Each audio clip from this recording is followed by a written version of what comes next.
네, 여러분 안녕하세요. 복수면 의사 나도균입니다. 오늘은 이 협심증과 심근경색이 의심이 가시는 그런 분의 얘기입니다. 술, 담배도 많이 했지만 업무 중 스트레스로 인해서 심혈관이 안 좋아진 것 같다. 본래 비염 천식이 있는데 운동하는 데 지장은 없다. 그 뭐 업무 중에 가슴이 찌릿하고 답답해도 억지로 참고 숨이 넘어갈 정도까지 참았던 적이 몇 번 있다. 굉장히 이제 스트레스가 심한 일을 하셨던 것 같아요. 그리고 객지 생활하고 술을 자주 먹고 그래서 검사를 했더니 심혈관 한쪽이 약간 안 좋다. 그랬는데 뭐 시술을 안 하고 한 거 보면 그렇게 심한 것 같진 않고요. 그 다음에 약은 이제 하루에 한 번씩 먹고 있고 계속 술 담배를 했더니 더 나빠져서 이제 금주 금연을 하고 있고 그리고 운동부하 검사 이제 추가로 운동부하 검사 심전도 엑스레이 이런 걸 했더니 괜찮다. 그래서 괜찮다는데 이제 약을 또 추가로 처방을 했다 이런 거고요. 궁금한 거는 운동할 땐 괜찮은데 운동하고 난 후에 저녁에 이제 숨이 답답하고 그러니까 그리고 약을 먹어도 답답한 건 계속 되니까 그러니까 뭐냐 이거고요. 등산은 자제하고 이제 줄넘기를 2, 30분 정도 한다니까 이것도 가벼운 운동은 아닌데 그런 거고요. 답답함이 업무 중에는 좀 심하고 집에 오면 괜찮다 그러는 거니까 업무하고 관계가 있는 거죠.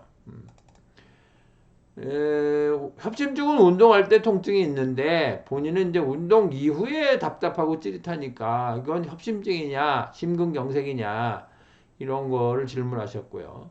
고기는 이제 안 먹고 채식하고 생선 위주로 먹고 있고 운동을 꾸준히 하면 이제 완치가 될 수 있냐 이런 질문하셨어요. 먼저 이제 가슴 통증이 있으면 뭐 협심증을 먼저 체크를 하긴 해야죠. 그래서 협심증을 정리를 잠깐 해보면 협심증은 이제 관상동맥이 좁아져서 이거 다 아셔야 되는 거고요. 흥분하거나 운동할 때 심근의 혈액 공급이 부족해져서 격심한 가슴 통증이 생기는 거다. 무슨 찌릿하거나 답답한 거 이런 거는 서양의학적으로는 별 관계가 없는 증상들인 거죠. 협심증의 통증의 특징은 운동할 때 생기고 통증이 한 번 생기면 2분 이상 되고 30분 이상 가는 일은 드물고 30분 이상 가면 심근경색이 된 거죠. 그리고 쉬면 통증이 완화된다 이런 거고요. 심근경색은 혈관이 아주 막힌 거죠. 그래서 그 운동과 무관하고 휴식을 해도 통증이 사라지지 않고 막혔으니까 이제 계속 되잖아요. 그러니까 굉장히 위급한 질환이니까 빨리 응급실로 달려가야 된다 이런 거고요. 어, 진단은 어떻게 할 거냐? 그럼 운동 부하 검사를 하셨는데 운동 부하 검사하면서 이제 심하게 운동을 하면 협심증 같은 경우에 통증이 나타나는 일이 많거든요. 그래서 혈관이 좁아졌는데 뭐 스텐트도 안 하고 아무것도 안 했으니까 운동 부하 검사도 괜찮고 그런 걸 보면은 좁아지긴 했어도 운동에 지장을 줄 만큼은 아니니까 생활에 지장이 문제가 있는 정도는 아닌 거예요. 심혈관 조영술을 하는데 협심증이나 심근경색의 경우에는 심혈관 조영술이 가장 정확하고 중요한 검사입니다. 최종 검사인 거죠. 그래서 심혈관 조영술은 혈관에다가 약을 집어넣어서 이제 혈관을 보는 건데 협심증 검사에서 심혈관이 정상이면 협심증은 아닌 거죠. 심근경색도 아닙니다. 그리고 운동하고 난 후에 통증이 생긴다면 운동이 지나친 것일 수 있어요. 그래서 운동 후에 긴장이 일어나면 통증이 더 생길 수도 있는 거고 운동도 긴장을 해야 더 재밌는 운동도 많거든요. 예를 들면 번지 점프 한다. 그러면 할 때는 짜릿하고 재밌지만 긴장이 극도로 일어나기 때문에 그건 심장에 해롭다. 뭐 격투기도 사실은 대부분의 경우에 심장에 해롭죠. 줄넘기도 좀 강도가 세요. 그래서 해로울 가능성이 있다. 그런 거고요. 술은 심근을 상하게 해요. 그래서 심근증을 만드는데 술은 또 다른 스트레스예요. 그러니까 스트레스가 풀린다고 술을 마시는데 A 스트레스에서 B 스트레스로 바뀌는 거죠. 술은 따지자면 화학적 스트레스인 거죠. 그러니까 술은 스트레스가 가중되는 거다. 그런 거고.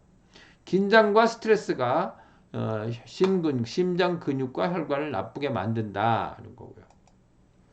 한의학적으로 보면 이제 긴장과 스트레스가 심해서 심기가 상하는 거죠. 심기가 상해서 그 다음에 이제 심근과 심혈관이 나빠지는 거죠. 그리고 그래서 이제 가슴이 답답하고 찌릿하고 이런 거는 서양의학적으로는 별로 중요한 증상이 아니지만 한의학적으로는 그게 기가 막힌 증상이다. 그런 거고요.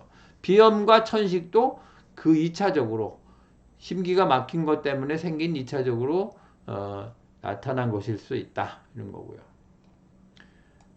종합을 해보면 이분은 이제 협심증도 심근경색도 아니고요. 검사 다 했으니까. 그리고 긴장과 스트레스로 인해서 심기가 나빠지고 2차적으로 가슴 통증, 찌릿하고 답답하고 이런 것도 나타난 거고. 그리고 심혈관이 악화된 것도 결국 기가 나빠져서 생긴 거다. 비염과 천식도 기가 나빠져서 2차적으로 생긴 것일 수 있다. 이런 거고요. 긴장을 잘하는 것은 이제 심기 소모의 원인이기도 하고 결과이기도 해요. 그러니까 긴장을 하면 심기가 소모가 되고 심기가 소모되면 또 긴장이 생기고 이렇게 되는 거죠.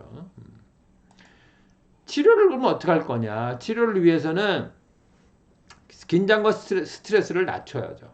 뭐 생각보다 쉽고 생각보다 좀 어려운 것이긴 한데 어쨌든 그렇게 해야 되고 운동을 할 때는 편안하고 가벼운 운동을 해야 돼요.